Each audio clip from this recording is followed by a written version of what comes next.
నమస్కారం.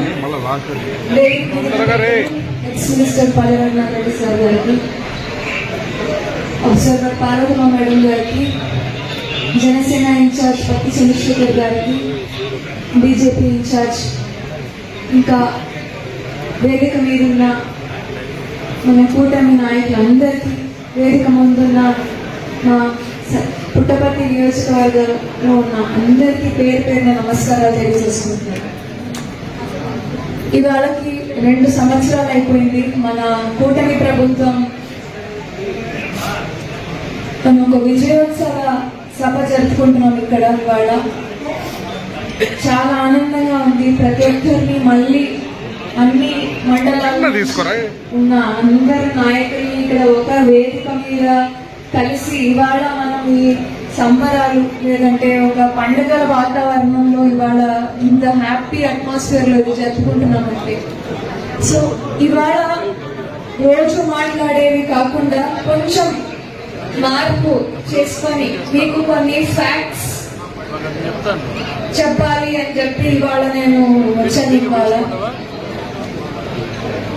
గత 5 సంవత్సరాలు 2019 నుంచి 24 వరకు జరిగిన కొన్ని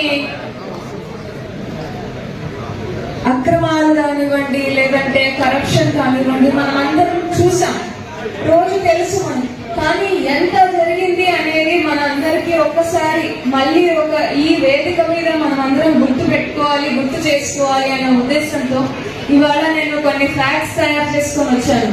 సో మీ అందరికీ మనం ఎలాగో ఈ 25వ తారీఖు నుంచి మళ్ళీ అందరి ఇళ్ళకి వెళ్ళి ఒకసారి ఇంటింట వాళ్ళు పడిందే కష్టం గురించి వైసీపీ ప్రభుత్వంలో ఇప్పుడు ఈ 2 సంవత్సరాలు జరిగిన మంచి గురించి ఎలాగో మాట్లాడాలి. కాబట్టి మీ అందరికీ కూడా ఈ ఫ్యాక్ట్స్ తెలియడం ఎంతో అవసరం. అందులో మొట్టమొదటిగా నేను చెప్పాలనుకుంటున్నది ప్రజావేదిక. వైసీపీ ప్రభుత్వం రాగానే చేసిందే కొన్ని పనుల్లో ప్రజావేదికని కూల్చడం మనం అందరం చూసాం. జేసీబీలు పెట్టి పెద్ద పెద్ద హిటాచీలను పెట్టి అన్ని కూల్చడం మనం చూసాం. ఆ ప్రజావేదిక ఎందుకు కట్టారు టీడీపీ ప్రభుత్వంలో చంద్రబాబు నాయుడు గారు అనేది మీకు తెలియాలి. ఆ ప్రజావేదిక కట్టిండేది ప్రజలు వస్తే గ్రీవెన్స్ తీసుకోవడానికి, ప్రజలకి జరగాల్సిన న్యాయం జరగాలి, వాళ్ళకి వెయిటింగ్ హాల్ కన్వెన్షన్ సెంటర్ లో కట్టారు. ఆ ప్రజావేదిక కట్టిండే అమౌంట్ వచ్చేసి 8.9 కోట్ల రూపాయలతో కట్టడం జరిగింది మన ఉండవల్లి అమరావతిలో. మీరు ఇప్పటికీ వెళ్ళినా కూడా అక్కడ అవి కూల్చేసిన రిమైన్స్ అంతా కూడా కనపడుతుంది. సో రాగానే ఒక డిస్ట్రక్టివ్ ప్రభుత్వం మాది అని చూపించారు వైసీపీ ప్రభుత్వం. ఆ తర్వాత మనకి న్యూస్ లో బాగా హైలైట్ అయిన ఇష్యూ ఒకటి ఉంది, ఋషికొండ ప్యాలెస్. జగన్మోహన్ రెడ్డి గారు ఉండడానికి ఇంకా నాకు డోకా లేదు, నేను ఎప్పటికైనా నేనే సీఎం అని చెప్పి ఆయన భావించి ప్రజా సొమ్ముని దాదాపు 500 కోట్ల రూపాయలతో ఆ ప్యాలెస్ ని కట్టడం జరిగింది. మీకు డీటెయిల్ గా చెప్పాలంటే ఆ ప్యాలెస్ గురించి చెప్పడానికి ఒక రోజు సరిపోదు. సో నేను ఇప్పుడు చెప్పిన 500 కోట్లు కేవలం కట్టడానికి మాత్రం అయిందే ఖర్చు. తర్వాత దాంట్లో ఉన్న ఫర్నిచర్ కానివ్వండి, వాష్రూమ్స్ కానివ్వండి, లేదంటే దాంట్లో ఫిట్టింగ్స్ కానివ్వండి, ఇవన్నీ కూడితే మీరు ఎక్కడైనా గూగుల్లో కొట్టి చూడండి, లేదంటే ఒక PILS చూడండి, మీకు దానిలో ఉన్న డీటెయిల్స్ అన్ని వస్తే 680 కోట్ల రూపాయలతో ఋషికొండ ప్యాలెస్ కట్టడం జరిగింది. ఎక్కడ ప్రజల సొమ్ము ఒక ప్రజావేదిక కడితే ఇబ్బంది పడిందా, లేదంటే ఋషికొండ ప్యాలెస్ కడితే ఇబ్బంది పడిందా అనేది ఒకసారి మనం గమనించుకోవాలి. ఆ తర్వాత నవరత్నాలు అని చెప్పి మనందరినీ మోసం చేశారు. ఆయన చెప్పింది ఎలక్షన్ మేనిఫెస్టోలో 2000 పెన్షన్ ని 3000 పెంచుతాము అని చెప్పారు. కానీ ఆయన 3000 చేయడానికి 5 సంవత్సరాలు పట్టింది. 250 చెప్పున 5 సంవత్సరాల పాటు పెంచుతానే ఉన్నారు. పోనీ సరిగ్గా అందరికి అందిందా అంటే సగం మందికి ఎగరగొట్టేశారు. తల్లికి వందనం ప్రోగ్రామ్ కూడా అప్పట్లో వేరే పేరుతో పిలువబడేది. ఎంతమంది పిల్లలున్నా ఇస్తాము అని చెప్పి హామీ ఇచ్చిన వాళ్ళు అది కూడా ఎగరగొట్టేసి కేవలం ఒక బిడ్డకి మాత్రమే పరిమితి చేశారు. తల్లి తన పిల్లల్ని డిఫరెన్స్ తో చూడాలి అనేది వాళ్ళే నేర్పించారు. వాళ్ళ కుటుంబంలో జరిగిన విషయం మనం అందరికీ తెలిసిందేది. సొంత చిన్నాయిని వదలలేదు. అదే విధంగా సొంత చెల్లిని తల్లిని కూడా సరిగా చూసుకోలేని వాళ్ళు ప్రజలని మన ఊర్లో మన మహిళల్ని ఎలా సరిగా చూసుకుంటారని మనం నమ్మామో నాకు అర్థం కావడం లేదు. ఇంకా స్కామ్ గురించి ఒక్కొక్కటి తీస్తే మద్యం స్కామ్ మనం రోజు చూస్తాం పేపర్లలో, ఇలా జరిగింది అలా జరిగింది. కానీ ఒక్కరికన్నా ఎంత అమౌంట్, ఎంత ప్రజల సొమ్ము దాంట్లో దుర్వినియోగం అయిందో తెలుసా? ఒక్కరైనా ఆన్సర్ చెప్తారా ఇక్కడ ఉండే వాళ్ళు? 3,200 కోట్ల స్కామ్ జరిగింది ఈ మద్యం స్కామ్ లో. ఇంకా ల్యాండ్ టైటిలింగ్ యాక్ట్ మనందరికీ తాత ముత్తాతల కాలం నుంచి వచ్చింది ఆస్తి. మనం కష్టపడి సంపాదించుకున్న ఆస్తి అన్ని కూడా తాకట్టు పెట్టి ప్రజల సొమ్ము, గవర్నమెంట్ స్థలాలు, గవర్నమెంట్ బిల్డింగ్స్ అన్ని కూడా తాకట్టు పెట్టి అప్పులు తీసుకురావడం జరిగింది. సో ఇంకా వాళ్ళకి వేరే ఏమి ఆలోచన తట్టలేదు. ఎక్కడి నుంచి అమ్మ ఆస్తి తీసుకురావాలి, ఎలా వేరే ఏదైనా పథకాలకి వాడాలి, లేదంటే వేరే స్కామ్లు చేయాలని అర్థం కానప్పుడు వచ్చిన ఐడియా మన భూముల మీద పడడం. సో ల్యాండ్ టైటిలింగ్ యాక్ట్ అనేది ఒకటి తీసుకురావడం జరిగింది. ఇందులో ఒక విచిత్రం జరిగింది. ఏమంటే ఒక ల్యాండ్ రీసర్వే జరిపించారు. ఆ ల్యాండ్ రీసర్వే జరిపించి ఆ ల్యాండ్ సర్వేకి కావాల్సిన మైల్ రాయిలు అంటారు కదా, ఆ మైల్ రాయిలు ఆర్డర్ ఇచ్చారు. మీకు మైల్ రాళ్ళు ఎంత పడతాయో మీకు ఒకసారి తెలియాలి. 760 కోట్ల రూపాయలతో మైల్ రాళ్ళు దుర్వినియోగం చేశారు. అమౌంట్ 765 కోట్ల రూపాయలతో జగన్మోహన్ రెడ్డి గారు ఫోటోతో పాటు ఈ మైల్ రాళ్ళు ఏర్పాటు చేయడం జరిగింది. సో మన ప్రభుత్వం వచ్చాక ఈ మైల్ రాళ్ళ మీద ఇవన్నీ లేకోకుండా ఆ పేర్లు, ఆ ఫోటోలు తీయడానికి 35 కోట్లు పట్టింది మనకి అక్రమాలు జరగకుండా చూడడానికి. ఇంకోటి మనం చూసాం గత 5 సంవత్సరాలు ప్రతి ఒక్క గవర్నమెంట్ ఆఫీస్, సచివాలయంలో కానివ్వండి, లేదంటే పిహెచ్సీలు కానివ్వండి, సిహెచ్సీ కానివ్వండి, ఆఖరికి వాటర్ ట్యాంకులు కూడా వదలలేదు. అన్నిటి మీద వైసీపీ రంగులు కొట్టారు, వైట్, గ్రీన్, బ్లూ. దీనికి అయిన ఖర్చు 2,600 కోట్ల రూపాయలు. సో ప్రజల సొమ్ముని ఎలా దుర్వినియోగం చేయాలో వైసీపీ ప్రభుత్వానికి తెలిసినంత వేరే ఎవరికి తెలియదు అనేది ఈ నంబర్లు చూస్తేనే మనం తెలుసుకోవచ్చు. ఇంకా మన అందరికీ తెలిసిన స్వామివారు, తిరుపతి స్వామివారు బాలాజీ స్వామిని కూడా వదలలేదు. ఆ స్కామ్ కి జరిగిండే నష్టము 250 కోట్లు ఇప్పటికీ తేలిండేది, నెయ్యిలోను మిగతా అన్నిటిలోను. సో మీరు చూసుకుంటూ పోతే ఏ స్కీమ్ అని కూడా స్కామ్ గా మార్చిన ఒక ఏదన్నా ప్రభుత్వం పోయిన 2019 నుంచి 24 వరకు అంటే వైసీపీ మాత్రమే అని మనం చెప్పుకోవాలి. ఇంకా జే బ్రాండ్లు తీసుకొచ్చి లిక్కర్, అన్ని కల్తీ లిక్కర్ తీసుకొచ్చి ప్రజల ఆరోగ్యాలతో ఆడుకోవడము మనందరికీ తెలుసు.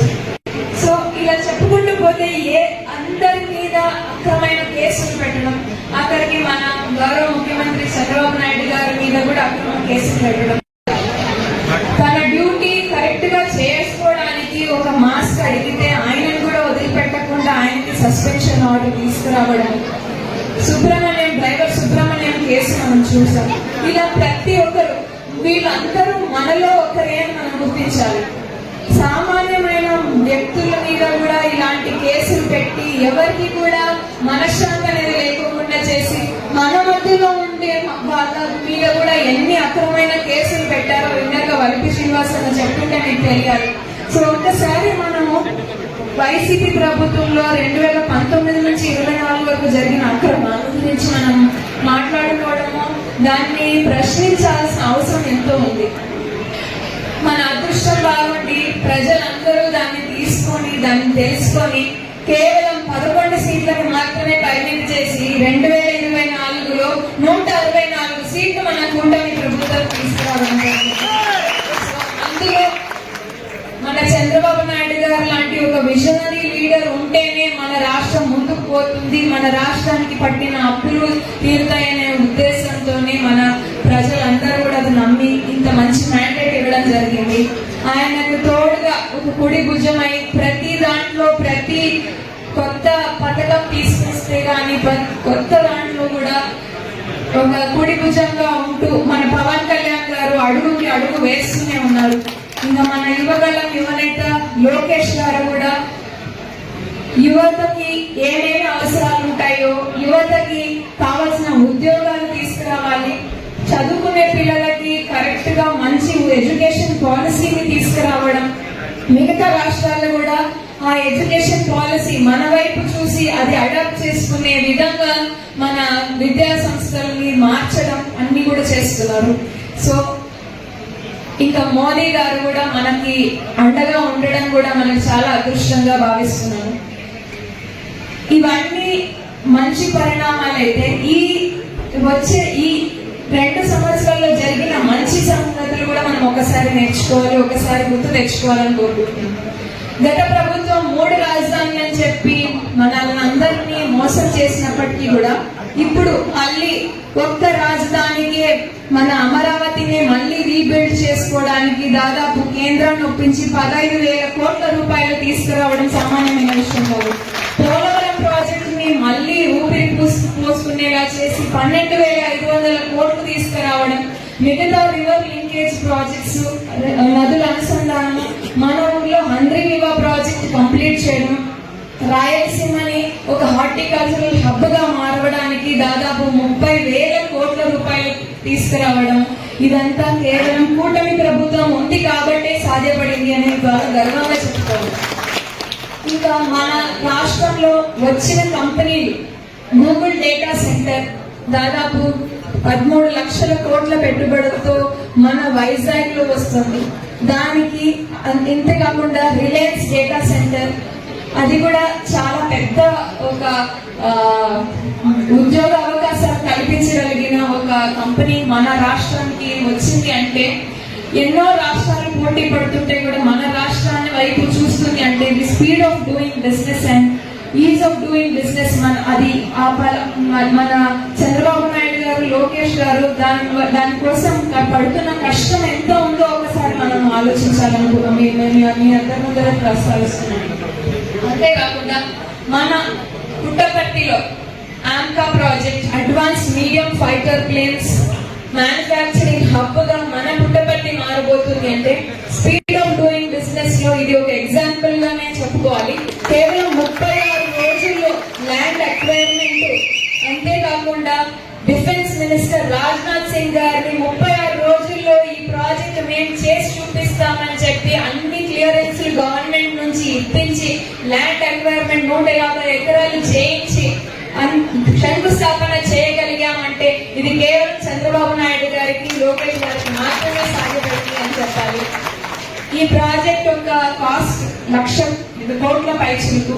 అంతేకాకుండా రిలయన్స్ ఇందాక చెప్పిన డేటా సెంటర్ కి మన మడుగురులో ఒక సోలార్ ప్రాజెక్ట్, అతిపెద్ద సోలార్ ప్రాజెక్ట్ 51,300 కోట్లతో అది కూడా క్లియరెన్స్ వచ్చేసింది. 2-3 నెలల్లో అది కూడా శంకుస్థాపన మన మడుగురులో చూస్తాం. సో నేను ఎప్పుడు కాన్స్టిట్యున్సీకి వచ్చినప్పుడు కూడా ఒకటే నేను చెప్పేదాన్ని, మన పుట్టపర్తి కాన్స్టిట్యున్సీ మిగతా 174 కాన్స్టిట్యున్సీలోకి నంబర్ 1 ఉండాలి అనే దాంట్లో 51,300 కోట్ల పెట్టుబడి కేవలం మన పుట్టపర్తికి వచ్చింది అని గర్వంగా చెప్పుకుంటున్నాం. సో దీని వెనకాల నాతో పాటు అడుగులేసిన ప్రతి ఒక్క కార్యకర్త, జనసేన, టీడీపీ, బీజేపీ ప్రతి ఒక్క కార్యకర్తకి దీని హెల్ప్ మీ అందరూ ఇచ్చినందుకే ఇది సాకారం అయింది అని గర్వంగా చెప్పుకుంటున్నాను. ఇంకా మీకు చెప్పాల్సిన ఇంకొన్ని ఫ్యాక్ట్స్ లో, మనము లాస్ట్ 2019 నుంచి 24 వరకు మన టీడీపీ ప్రభుత్వంలో వచ్చిన కంపెనీలు, శాంక్షన్ అయ్యే కంపెనీలు 2019కి ముందర అవి వెళ్ళిపోయిన కంపెనీల గురించి కూడా మీకు ఒకసారి చెప్పాలి. అందులో అమర్ రాజా బ్యాటరీస్ 9,500 కోట్ల కంపెనీని తెలంగాణకి వెళ్ళిపోయింది.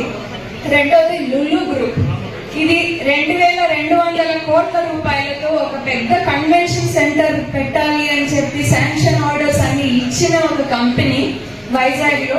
ఇది వైసీపీ ప్రభుత్వం ల్యాండ్ అలాట్మెంట్ సరిగ్గా లేదు అని చెప్పి క్యాన్సిల్ చేసిన ప్రభుత్వం వైసీపీ ప్రభుత్వం. ఫ్రాంక్లిన్ టెంపుల్టన్ అనే కంపెనీ US Fortune 500 కంపెనీస్ లో ఒక కంపెనీ అయినది.